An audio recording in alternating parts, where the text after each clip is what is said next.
തൃശൂർ കുന്നംകുളത്ത് പട്ടാപ്പകൽ വീട് കുത്തി തുറന്ന 90 പവൻ മോഷ്ടിച്ച സംഭവത്തിൽ പ്രതി അറസ്റ്റിലായി. കണ്ണൂർ ഇരിട്ടി സ്വദേശി കരീം എന്ന 30 വയസ്സുള്ള ഇസ്മായിലാണ് പിടിയിലായത്.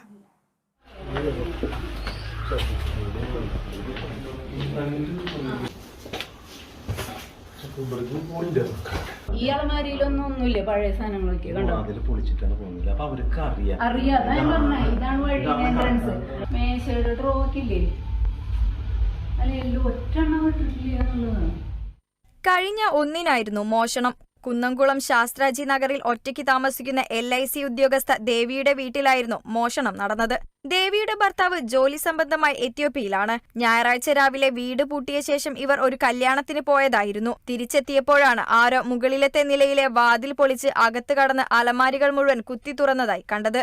തുടർന്ന് വിശദമായി പരിശോധിച്ചപ്പോഴാണ് അലമാരിയിൽ സൂക്ഷിച്ചിരുന്ന 90 പവൻ സ്വർണ്ണാഭരണം നഷ്ടപ്പെട്ട വിവരം അറിയുന്നത്. തുടർന്ന് കുന്നംകുളം പോലീസ് പ്രത്യേക അന്വേഷണ സംഘത്തെ രൂപീകരിച്ച് അന്വേഷണം നടത്തി. പ്രദേശത്തെ നിരവധി CCTV ക്യാമറകളും ഫോൺ കോളുകളും കേന്ദ്രീകരിച്ചുള്ള അന്വേഷണത്തിലാണ് പ്രതിയെ പിടികൂടിയത്.